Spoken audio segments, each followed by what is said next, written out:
Hey everybody, this series is going to be different from my scripting tutorial series because this series is mainly going to be answering specific based questions like a GUI regarding how to do this with an object, really specific based rather than actually trying to go along a specific path and teaching them as we go. This tutorial I'm going to be teaching you how to make a object move to so if I click down on my mouse, I want an object from move to point A to point B. We're going to do two ways. We're first just going to make an instant movement, either make it disappear from here and appear there, and then the second way we're going to make it move, and this is all going to be with C-frame. Nothing, no physics, nothing. We're just going to make it move from point A to point B. This is because the question was a bit vague and I didn't know if they wanted me just to move them but whatever. So first we obviously got to know is we're going to be using a local script. This is going to go inside of your starter player, or it can go in your player GUI. It doesn't matter. Let's see if I could find it here. Right here. Okay.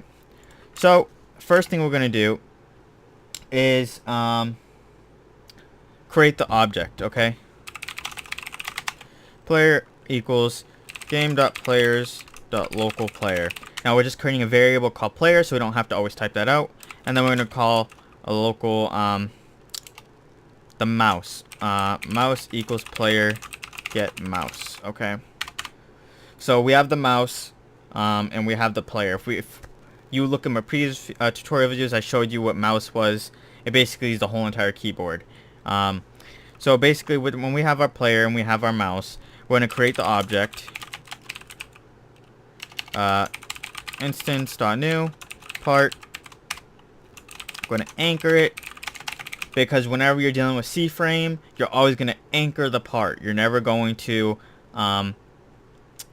you are never going to have it not anchored and you're going to use C-frame. If you're going to use like forces, then you're going to have it not anchored.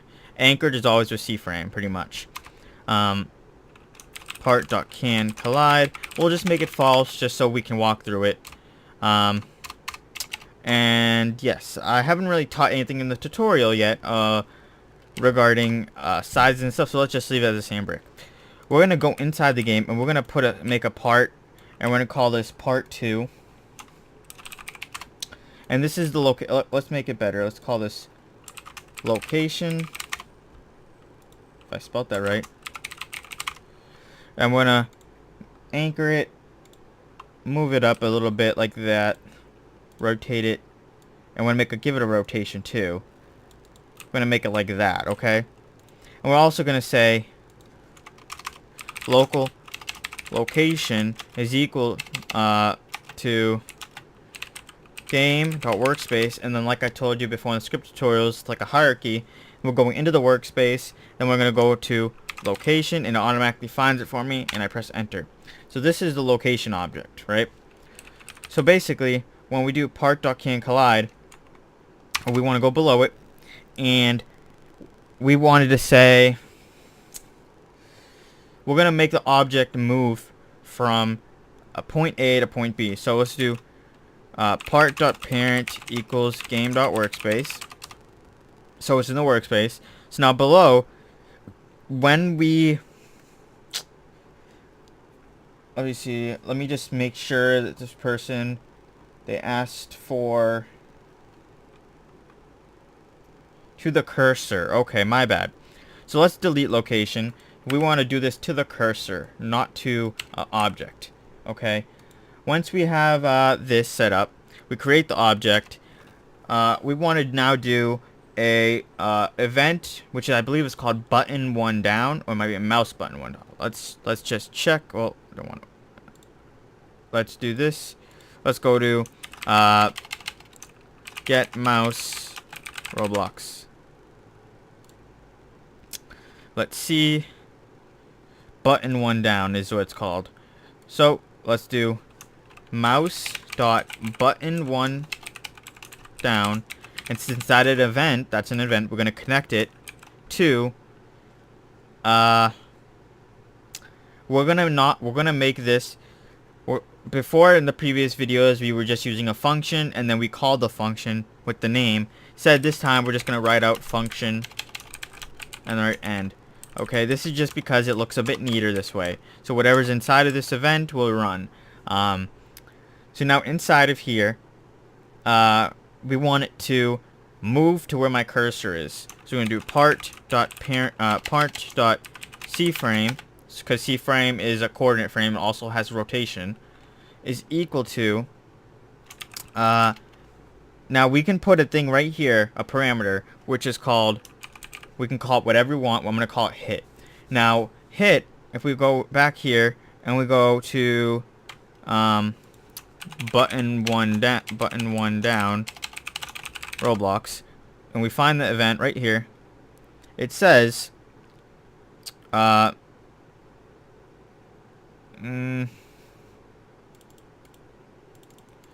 one down. Oh, I'm sorry. Nope. That's not how it works. There's no parameter that goes in there. I'm sorry. It's automatically a property of mouse. So if we were to go to mouse instead right here, here we go. Hit.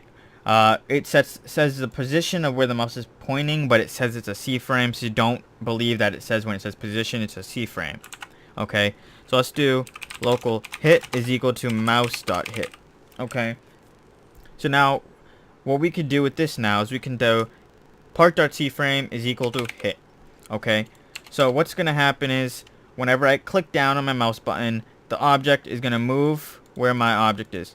Now, the way this works, obviously, hit is also going to give you a rotation from the camera, which is where we're looking at. So if I go all the way over here, it's looking at the center of the camera, not the center of my player. And this is just because that's how C-frame works with hit. It's getting the distance, it's getting the rotation based off the camera rotation too. So that's what this is doing.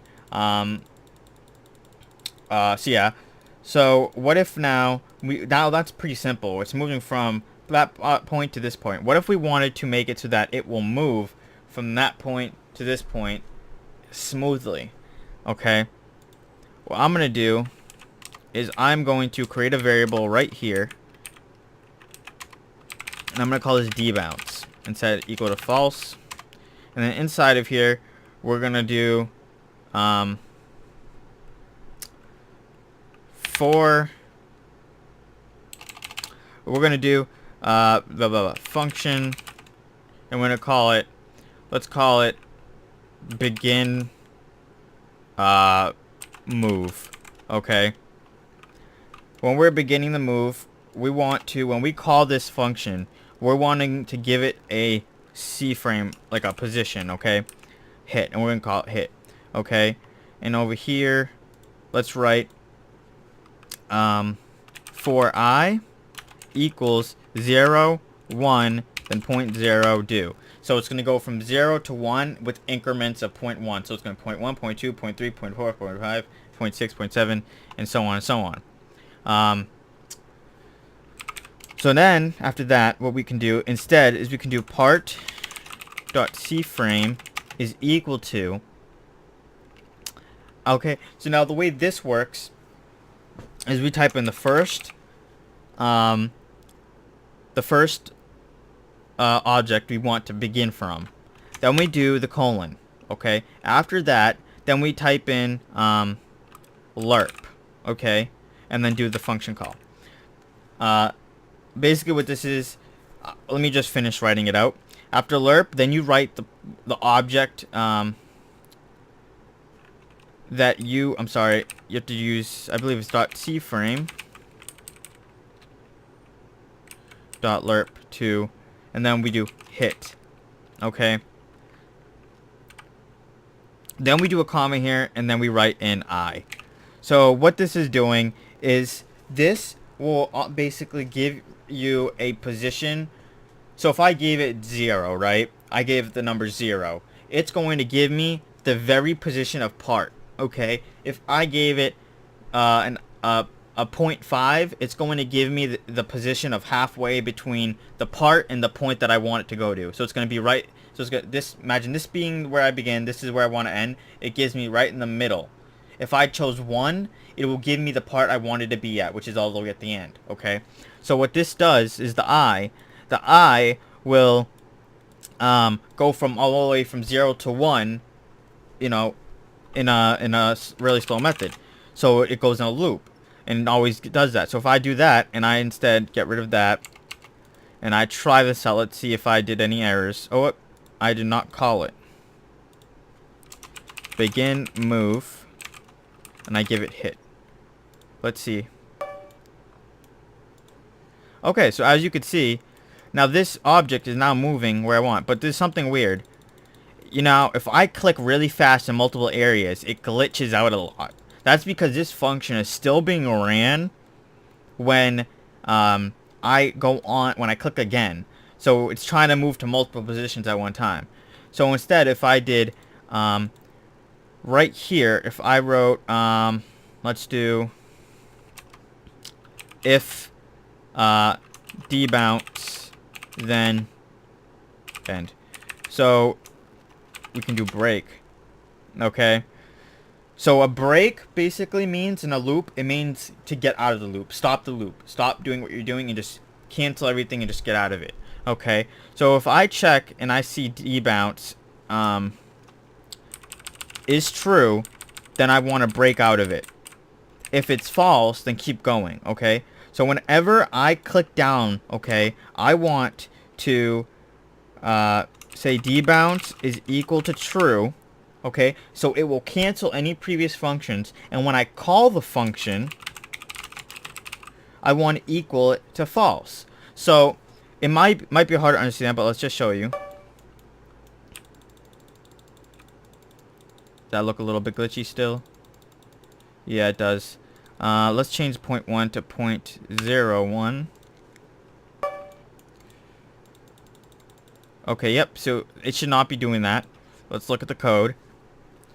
So we set it, okay, so I see. We want it set to false, I'm sorry, and we're going to set this to true.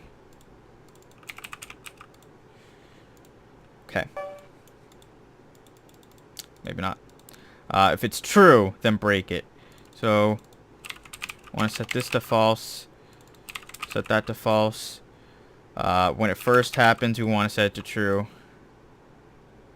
So it breaks it. Still glitching out. Let's look at this again.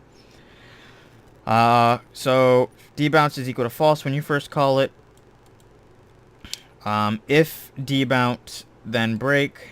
Let's just make it look better. Okay. So if debounce is equal to true, break it. So when I call it, I'm saying debounce is equal to true. Okay. When I call this, that happens. So it's probably just have to deal with speeds. That's why set debounce is equal to false at the very beginning. This doesn't matter. And then I set to equal to true.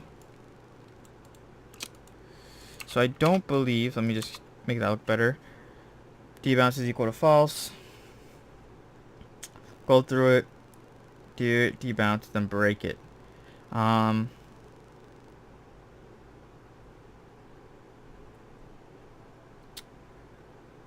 Yeah.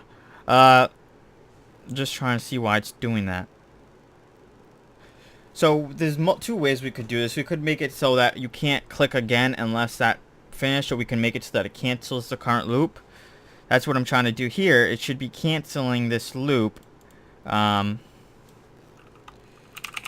Let's try return instead. Still glitches out, even though it shouldn't. So I'm setting a debounce equal to true. If debounce, then return. I just want to break it. Break out of this loop. Let's try 0.1. Might change it, make it better. Sadly, it does not.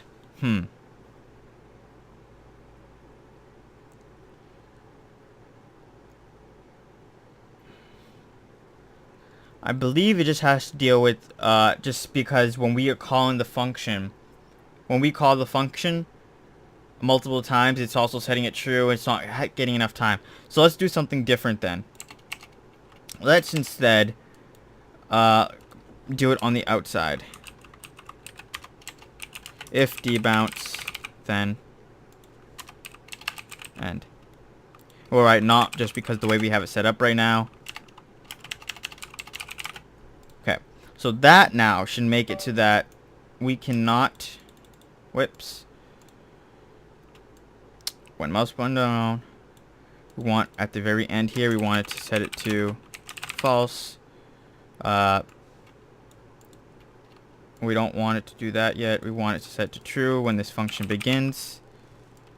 Delete that.